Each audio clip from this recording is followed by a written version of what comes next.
না আছে কোনো সরকারের অস্তিত্ব সেভাবে, না আছে আরাকান আর্মিকে স্বীকৃতি দেওয়ার মতো কোনো একটা অবস্থা। প্রচণ্ডভাবে এই বর্ডারের ব্যাপারে নজর রাখছি।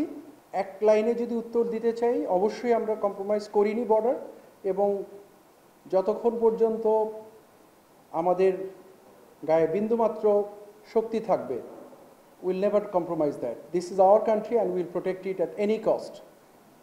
এটা আপনার দেশ, এটা আমার দেশ। এই দেশের সার্বভৌমত্ব বিনষ্ট হতে পারে কোনো একটা সম্প্রদায়ের মাধ্যমে, এটা কখনোই হবে না।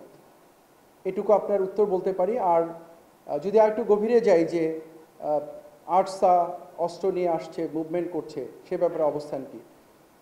দেখুন, বাংলাদেশ মিয়ানমার বর্ডার একটা অত্যন্ত জটিল পরিস্থিতির মুখে আছে এখন।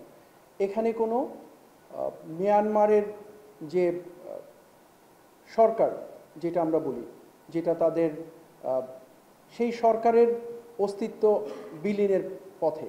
আরাকান আর্মি রাখাইন স্টেটটা অলমোস্ট দখল করে নিয়েছে, 85 থেকে 90% দখল করে নিয়েছে। এলএমই সার্টিফাইড বিশ্বসেরা কপারে তৈরি ওয়ালটন কেবলস, যা আপনার স্থাপনাকে রাখবে সব সময় নিরাপদ। কিছু জায়গা বাদে। সো এখানে, এবং আরাকান আর্মিও তো একটা অথরাইজড সংগঠন নয়। সো এই জায়গাটাতে না আছে কোনো সরকারের অস্তিত্ব সেভাবে, না আছে আরাকান আর্মিকে স্বীকৃতি দেওয়ার মতো কোনো একটা অবস্থা। সো অল টুগেদার এই মুহূর্তে বাংলাদেশ মিয়ানমারের যে বর্ডার পরিস্থিতি, নিঃসন্দেহে এটা যে কোনো সময়ের তুলনায় সংবেদনশীল। তো সেক্ষেত্রে এই ধরনের কিছু আর্ম গ্রুপের মুভমেন্ট হওয়াটা অস্বাভাবিক কিছু নয়। বাট তার মানে এই নয় যে এটাকে আমরা স্বীকৃতি দিব, বা এটাকে আমরা দেখেও না দেখার ভান করবো, বা এটার ব্যাপারে আমরা পদক্ষেপ গ্রহণ করব না। এই ধরনের ভোলাটাইল একটা পরিস্থিতি, এরকম মুভমেন্ট হতেই পারে।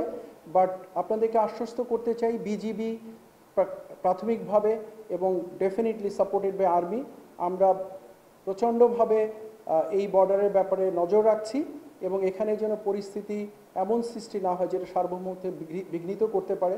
আমরা ওয়াকিবহাল আছি, কাজ করছি।